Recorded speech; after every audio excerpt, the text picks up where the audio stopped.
Bonsoir, bonjour la famille, shalom à tous, peu importe là où vous vous trouvez, dans la ville où vous vous trouvez, nous avons la joie encore d'être parmi vous dans cette édition de J'aime ma famille. Aujourd'hui, nous allons parler sur un thème très important, nos choix et nos décisions. C'est votre homme servante, maman Elisabeth Ambila du ministère Worshipers Family Ministries, la famille des adorateurs en français, Libota Bangumba Meli en lingala, du pasteur Jacques Ambila. Alors aujourd'hui, nous allons parler de nos choix et nos décisions. Nos choix et nos décisions. Pourquoi parler de ces thèmes? Parce qu'aujourd'hui, la plupart des fois, quand les gens font des choix, quand les gens sont en train de prendre des décisions, c'est tout le temps basé sur les autres personnes. Je m'explique. Le choix du mariage, le choix du conjoint.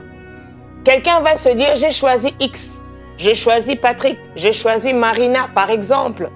Mais quand il y aura des problèmes, quand il y aura des événements, quand il y aura des tempêtes, tout le monde commence à retourner un tout petit peu en arrière. Vous comprenez ce que je dis? Ça deviendra, je l'avais choisi à cause de la famille. C'est la famille qui avait fait le choix. C'est les amis qui avaient fait le choix. C'est le pasteur, surtout nous les hommes de Dieu. Nous en souffrons comme pas possible. Surtout nous, les prophètes, prophétesses.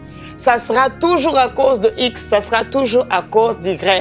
Or, nos choix et nos décisions, les choix et les décisions reviennent à l'homme lui-même qui est le libre arbitre de sa vie. Alors, sans plus tarder, j'aimerais d'abord lire un texte biblique parce que ce thème a été tiré de ce texte, bien sûr, de Deutéronome, chapitre 30. J'aimerais que nous lisions à partir du verset 18 à 19. Que nous dit la Bible? « Je vous déclare aujourd'hui que vous périrez et que vous ne prolongerez point vos jours dans le pays dont vous allez entrer en possession après avoir passé le Jourdain. » 19. « J'en prends aujourd'hui à témoin contre vous. » Ça, c'est Dieu qui parle. Le ciel, contre vous le ciel et la terre. J'ai mis devant toi la vie et la mort, la bénédiction et la malédiction. Choisis la vie afin que tu vives toi et ta postérité. Ça, c'est Dieu qui nous conseille. Ça, c'est Dieu qui dit, j'ai mis devant toi la vie et la mort, le bien et le mal, la bénédiction et la malédiction. Qui va faire le choix? C'est toi et moi. C'est nous les libres arbitres. Mais dans le conseil de Dieu, dans l'amour de Dieu, l'amour d'un Père qui est notre source, il nous conseille, il nous oriente, il nous instruit à choisir le bien afin de vivre. Il dit, afin que tu vives toi et ta postérité. Et si on continue vers 20, pour aimer l'Éternel de tout ton cœur et qu'on sort. Mais j'aimerais seulement qu'on s'arrête là. Nos choix et nos décisions. Dieu a mis devant nous la vie et la mort. Il a mis devant nous le bien et le mal. Il nous a demandé à nous de choisir.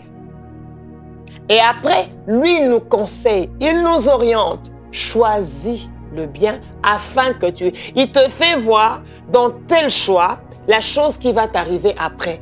Si tu choisis le bien, il y aura une conséquence de ce bien, il y aura un résultat par rapport à ce bien, il y aura une moisson par rapport à ce bien et ça sera la vie de toi et de ta postérité. Ce qui veut dire, souvent quand nous faisons des choix, quand nous prenons des décisions, j'aimerais dire d'abord un choix, c'est ce que toi-même tu penses à l'intérieur de toi. C'est que toi-même tu penses dans tes pensées. Pendant que je suis en train de parler d'ici, je suis en train de réaliser qu'il y a des gens qui n'ont pas de choix. Ça veut dire qu'ils ont soit peur de faire les choix et ils laissent toujours les grands choix de leur vie que les autres personnes fassent pour eux. Non. Ça, c'est une très mauvaise chose. Dans la vie, même nos parents, face à nos enfants, il arrive de fois, tu peux vouloir habiller ton enfant de tel âge, par exemple 5 ans, 10 ans, et tu sens l'enfant te dire non, aujourd'hui je ne veux pas mettre tel habit, je veux mettre tel vêtement. On peut suivre déjà le choix, même d'un enfant, à partir déjà de ce qu'il aime et de ce qu'il n'aime pas. Tu peux déjà connaître la tendance de ses choix. Tu peux déjà connaître la tendance de ce qu'il aime. Souvent, on ne choisit que ce qu'on aime. Souvent, on ne choisit que ce qui a marqué notre cœur, ce qui a marqué nos pensées, ce que nous voulons déjà avoir ou posséder. Mais la plupart des fois, quand nous choisissons, nous n'assumons pas. Voilà pourquoi nous avons parlé de nos choix et nos décisions. Il y a le choix, mais il y a aussi la décision. Tu peux avoir le choix pour faire quelque chose, tu te dis, OK, je prends la chose, je fais telle chose, mais tu ne t'es pas réellement décidé. Tu avais choisi, mais sans être décidé. Voilà pourquoi plusieurs de ceux qu'on appelle ou de ceux qu'on appelle les indécis tombent dans ce piège. Il a fait un choix. Mon mari un jour a rencontré un couple. Un homme a décidé de quitter sa femme. Alors, ils sont venus voir l'homme de Dieu, le pasteur Jacques Ambila du ministère Worshipers Family Ministry. Ils sont venus le voir. L'homme d'abord est venu le voir pour lui dire « Je vais quitter ma femme ». Et l'homme de Dieu a commencé à lui dire « Tu veux lui quitter, pourquoi ?» « Oh non, parce que d'ailleurs, ce n'était pas mon choix. Le choix a été fait par une personne dans mon église X, que je ne me tais les noms de citer. On m'avait fait ce choix-là, et là, maintenant, je veux lui laisser et tout. » Et mon mari qui dit « Si c'était à cette église-là, c'était une personne de cette église-là, qui t'avait fait le choix d'avoir cette épouse, d'avoir cette femme pour épouse, et toi-même, la décision de ton cœur, qu'avais-tu décidé? » Il n'avait pas quelque chose à dire. Il lui a dit, même quand on t'a parlé, pourquoi est-ce que malgré que tu as choisi quelqu'un, mais quand on arrive, en ce qui concerne le mariage, quand on arrive au niveau de la famille, dans la famille encore après avoir versé la dot, toi l'homme, dans la famille de la femme, pourquoi la famille demande, veux-tu réellement épouser la fille? Pourquoi il y a toutes ces cérémonies qui se passent? Et malgré pourquoi quand la famille a déjà conclu, c'est déjà conclu. Mais pourquoi encore quand on arrive à l'état civil, ce que vous appelez communément le mariage civil, pourquoi encore là-bas, on sait qu'on a déjà perçu la dot, mais pourquoi là-bas on demande encore au couple, veux-tu de la femme? Veux-tu de l'homme? Pourquoi malgré ça, la dot en famille, le civil devant l'état civil, mais pourquoi lorsqu'on arrive encore à la bénédiction nuptiale, dans la maison de Dieu, devant les hommes de Dieu, pourquoi on repose encore cette question? À votre avis, est-ce qu'il vous est déjà arrivé de penser pourquoi est-ce que cette même question nous revient dans toutes ces étapes? Pourtant, j'ai déjà dit oui. Pourtant, si je suis arrivé là, c'est parce que j'ai dit oui. Non, je disais tantôt, tu peux faire un choix, mais tu ne t'es pas décidé de ce choix. C'est ce qui fait que sous d'autres cieux, on a eu à entendre, quelqu'un est arrivé, oui, la famille c'était bon, mais arrivé par exemple à l'état civil, quelqu'un dit non. Ou d'autres pires, arrivé devant à l'église pendant la bénédiction nuptiale, quelqu'un dit non. Et on se poserait la question, mais pourquoi il a-t-il laissé depuis la dot, depuis le civil, jusque-là? Mais peut-être parce qu'il a maintenant bien réfléchi, il a mûri sa décision et il s'est enfin décidé. Dans nos choix, nous devons aussi savoir que la décision compte dans nos choix. Tu dois te décider de choisir. Tu dois te décider de faire le choix. Peu importe qu'on peut te conseiller, on peut me conseiller. Ah, maman Lisa, tu veux choisir tel habit, par exemple. Ah, c'est mieux de prendre l'habit de telle couleur. Ça, c'est un conseil. Ça, c'est une orientation. Ça, c'est comme quelqu'un qui pourrait te dire, bon, pour t'accompagner, voilà. Mais la dernière décision va me revenir moi-même, la personne qui veut acheter, pour dire, ah, ok, c'est bon, je m'emballe dans cette décision, je vais prendre telle couleur d'habit, ou encore carrément, ok, c'est une bonne idée, mais ça ne me convainc pas. Et je ne prends pas. Libre à tous. Malheureusement, dans nos choix et nos décisions, qu'on est en train de parler en ce moment, ça a tué plusieurs personnes. Ça a tué plusieurs vies, plusieurs foyers, plusieurs familles à cause des choix. Combien des parents n'ont pas respecté les choix des études de leurs enfants? L'enfant a voulu faire la médecine. Vous avez dit non, non, non, dans notre famille, pas de médecin. Dans notre famille, tout le monde doit faire la couture. La coupe et couture, par exemple. Nos choix et nos décisions, ça a tué beaucoup de destinées. parce que telle personne se sentait, je suis bien en étant artiste. J'aime peindre les histoires. Je me sens bien en étant peintre parce que j'ai la touche et j'aime ce que je fais. Mais on dit non, non, non, non, non, dans la famille, on ne peut pas être des peintres. Dans la famille, on doit être, je ne sais pas moi, autre chose. Et on tue une destinée. Nos choix et nos décisions. Certes, nous pouvons être accompagnés, nous pouvons être conseillés, mais la dernière décision, le libre arbitre, nous revient au libre arbitre. Ça nous revient. C'est à nous de faire le choix. Alors, un conseil. Comment, malgré que je suis le libre arbitre moi-même, à moi d'avoir la dernière décision de faire mon choix, comment je peux faire un bon choix?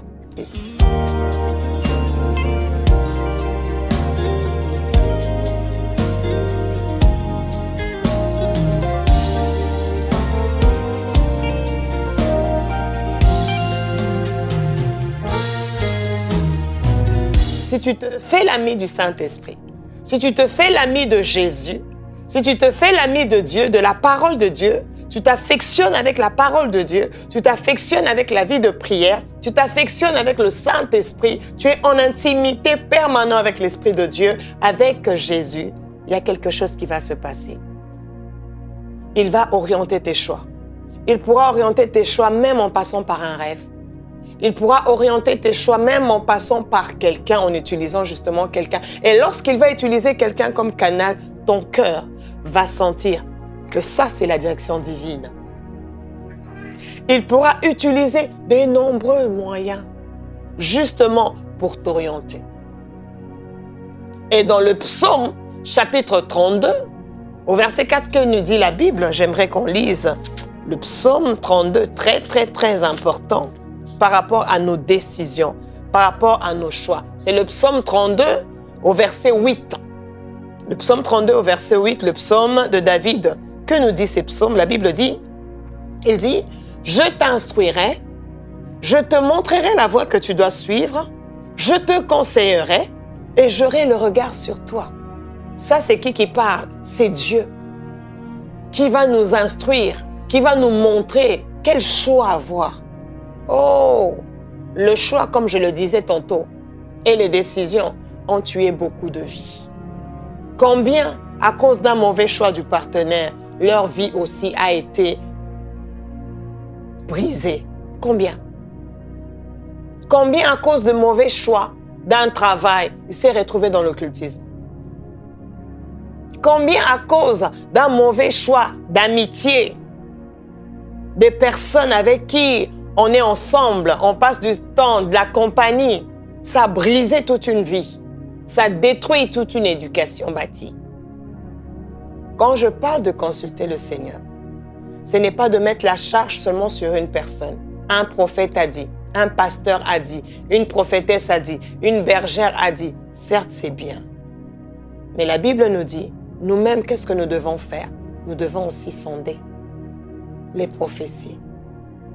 Lorsque le Seigneur peut utiliser quelqu'un, n'oublions pas, ce que Dieu fait, le diable aussi le fait. Il copie toujours et en mal pour nuire. Quitte à nous, lorsque quelqu'un peut te parler de la part de Dieu en ce qui concerne les choix, à toi aussi, à moi aussi, de retourner auprès de Dieu pour avoir soit la confirmation ou encore pour être orienté autrement. Nos choix et nos décisions. Souvent, ce que nous avons déjà prévu dans notre cœur, dès que quelqu'un nous dit ce que nous avons déjà dans notre cœur, là, on dit c'est parfait. Mais est-ce qu'on avait consulté réellement le Seigneur? Est-ce que la réponse que nous avons eue réellement venait du Seigneur? Je t'instruirai. Je te montrerai la voie à suivre. J'aurai le regard sur toi. Nos choix et nos décisions. Arrêtons d'incriminer les autres personnes là où c'est nous-mêmes qui avons la responsabilité de pouvoir décider. Arrêtons. Simplement arrêtons. C'est à nous-mêmes, comme je suis en train de le répéter, de prendre la décision par rapport aux choix que nous devons faire. Il y a multiples choix. Il y a le choix du métier, il y a le choix des études, il y a le choix de l'option que tu peux faire à l'université, il y a le choix, malgré l'âge avancé, mais j'aimerais encore retourner à l'université pour étudier. C'est un choix. Et nous devons tous faire un grand effort dans la vie, chère famille qui me suivait, de ne pas toujours faire des choix parce que j'ai vu l'autre faire. Donc, pas parce que simplement on m'a dit, mais parce que j'ai vu les autres. Ah, tout le monde est en train de voyager pour tel pays. Moi aussi, je dois aller dans tel pays pour faire telle chose. Tout le monde est en train de vendre telle chose. Moi aussi, je suis en train de faire telle chose. Tout le monde. Est-ce que le choix que tu fais, c'est parce que tout le monde l'a fait? Ou c'est un choix réellement que tu en as mûri, alors mûri toute décision et tu t'es dit, je me décide et c'est ce que je veux faire. Vous savez, mon mari a répondu à ce monsieur-là qui était venu parler pour sa femme en incriminant les hommes de Dieu. Il lui a dit, c'était à toi de faire le choix. C'était à toi de te décider. Parce qu'aujourd'hui, que tu as déjà la femme, tu l'as épousée, tu l'as donné des enfants et tout ça, son corps n'est plus le même. Aujourd'hui, elle a connu beaucoup de choses par rapport à l'accouchement. Et c'est aujourd'hui que tu viens de dire que non, on m'avait induit à l'erreur. C'était pas le bon choix. Non, dis, c'est moi-même qui ai fait le mauvais choix.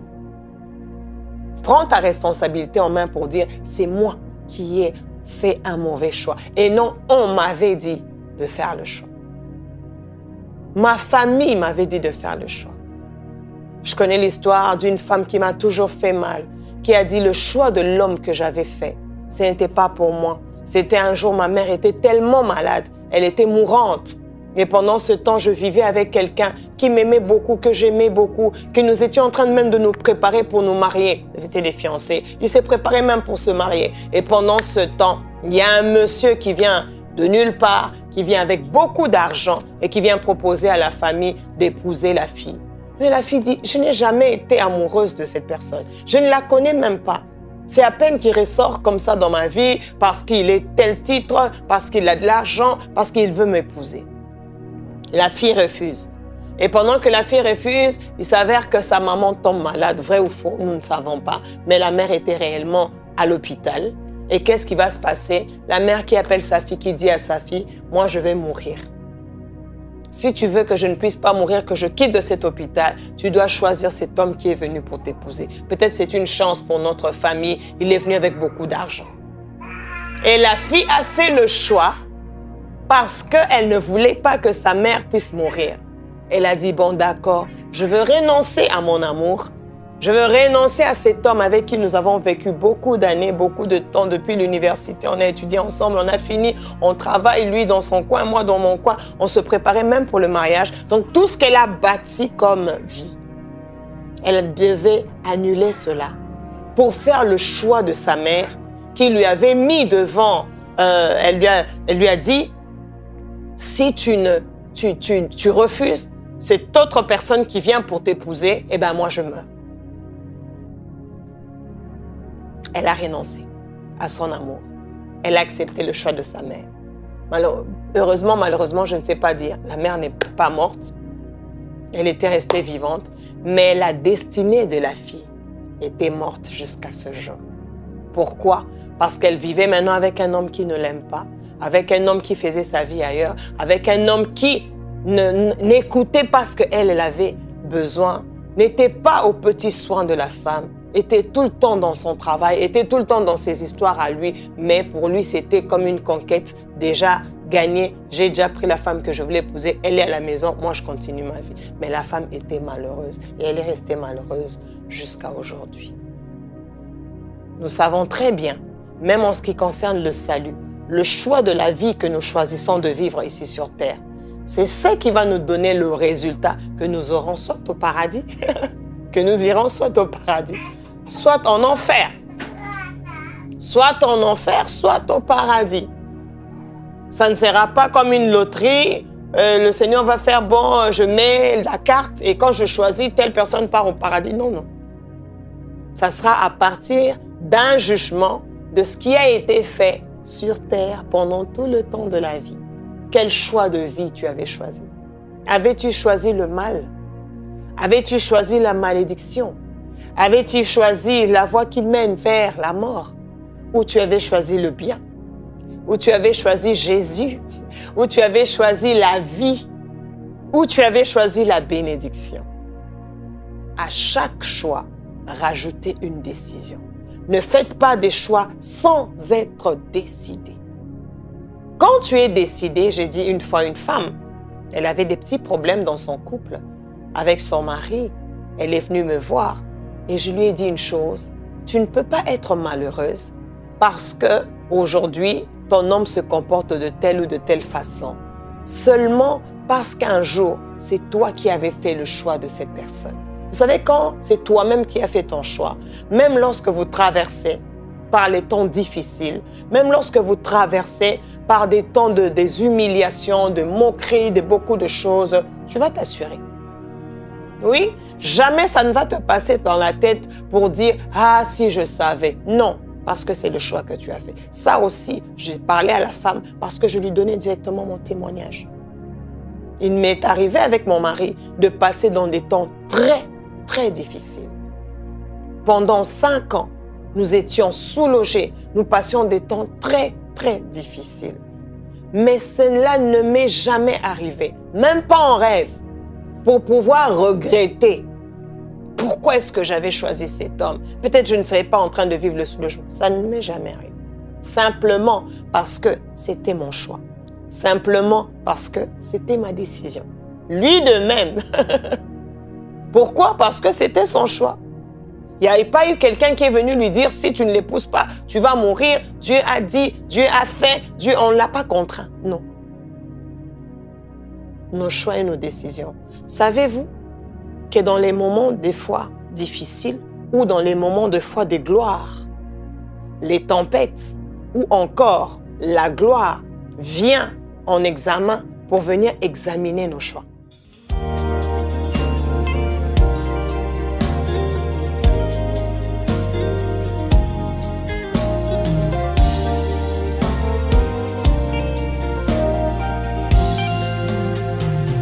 Vient pour venir tester nos choix.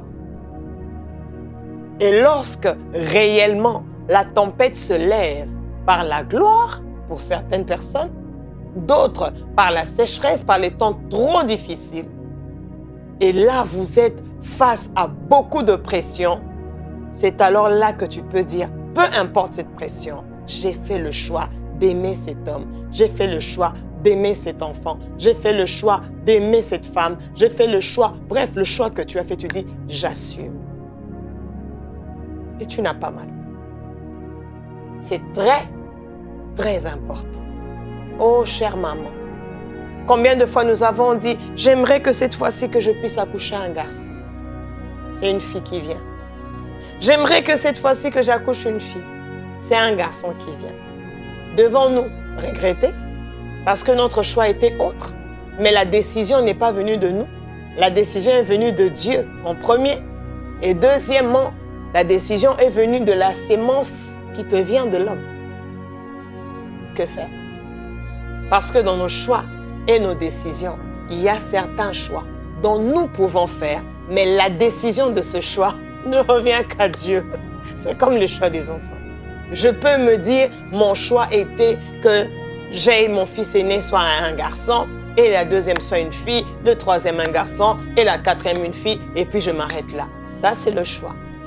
Proverbe chapitre 16 au premier verset. La Bible me dit, le projet que forme le cœur dépend de l'homme, mais la réponse que donne la bouche vient de l'Éternel. Je peux aussi faire des projets selon mon choix. Mais la réponse, ça veut dire la dernière décision, revient à Dieu. Oh, nous devons toujours retourner à la source.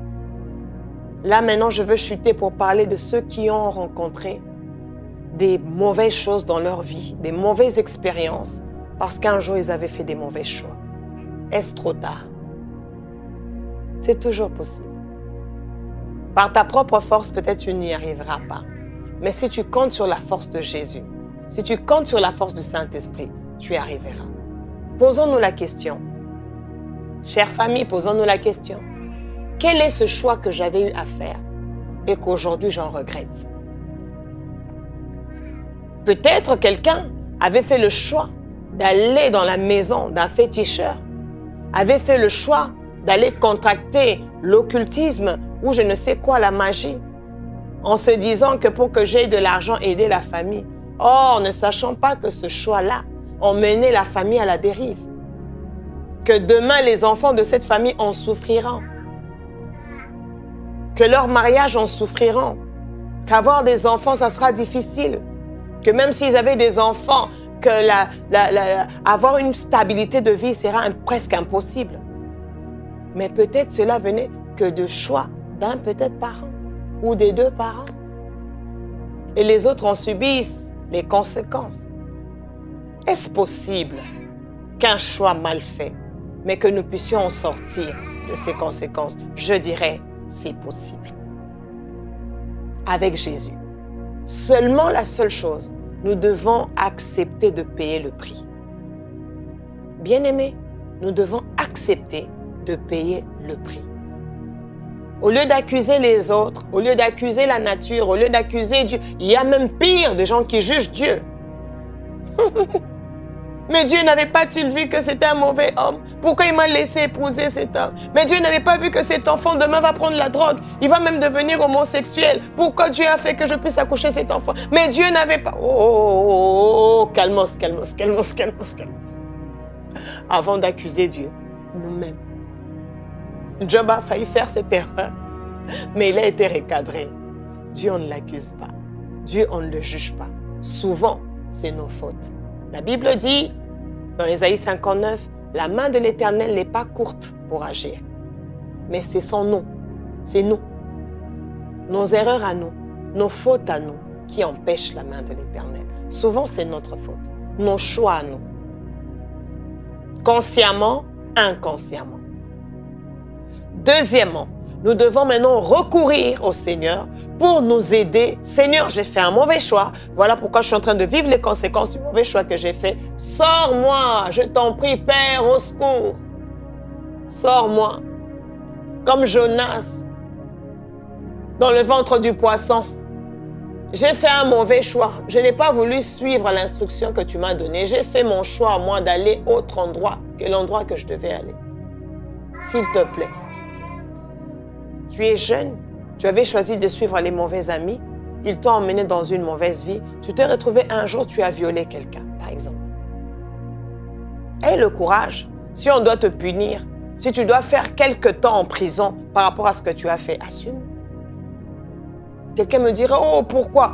Oui, parce que cette discipline fera aussi partie de quelque chose qui t'aidera dans l'avenir de faire des bons choix. Parce que ça va te laisser un souvenir. Ça va même marquer ton témoignage pour que demain, que tu te dises, à cause d'un mauvais choix, un jour, je m'étais retrouvé en prison. Je choisis de ne plus faire des mauvaises choses. Par exemple, sois entouré des gens qui t'aideront toujours à faire des bons choix. Sois dans un bon cadre. Sois entouré des bonnes personnes. Et fortifie-toi, toi-même, jour et nuit. Ça, c'était ma petite contribution en ce qui concernait les choix et les décisions. Alors, je clôture en disant, il y a des choix que les gens n'ont pas fait spirituellement dans leur vie. Je n'ai pas fait le choix de me retrouver sorcière. Mais un jour, parce qu'on m'a donné quelque chose à manger, et la nuit, je vois, on vient me faire sortir pour dire, allons faire ceci.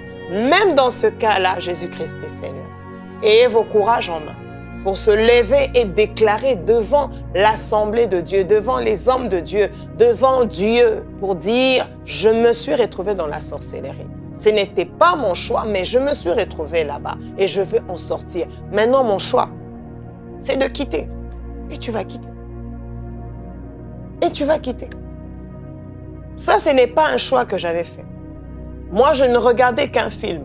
Mais je ne sais pas qu'est-ce qui s'est passé. Il y a eu une image qui s'est passée. Et dès que l'image s'est passée, ça a apporté en moi les maris de nuit, ça a apporté en moi les femmes de nuit. Que faire? C'est possible d'en sortir si je fais le choix de passer par la délivrance. Si je fais le choix de dire tout haut, de ne pas en avoir honte, de voir ceux qui sont censés m'aider pour pouvoir sortir de cette chose. J'ai fait ce choix-là. Cher couple, tu te retrouves atteint d'une infection urinaire, d'une IST, d'une MST, une maladie sexuellement transmissible. Tu fais le choix de ne pas dire à ton partenaire. Et tu te dis, je vais me soigner moi-même. Non. Ça ne va pas aller. Vous devez en parler et se décider d'aller se faire soigner ensemble. Il ne faut pas avoir honte par rapport à ça. Donc, dans tous les mauvais choix qui t'est arrivé, je ne sais pas, peut-être que j'en ai parlé, peut-être que j'en ai pas parlé, mais laisse-moi te dire, il y a toujours moyen de pouvoir s'en sortir, même quand on a eu à faire des mauvais choix. Et aussi, n'oublions pas, là où on a eu à faire des mauvais choix, ou là où on n'a pas eu de décisions sur le choix que nous avons fait et que nous en avons eu des mauvaises conséquences, ça peut nous servir de témoignage, ça peut servir demain aux autres d'une leçon, comme on dit, pour que eux, à leur tour, puissent éviter l'erreur que nous avons commise.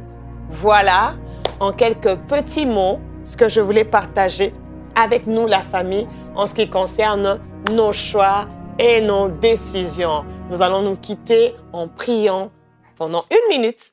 Nous allons dire à Dieu de nous aider, que le Saint-Esprit nous aide. Prions au nom de Jésus.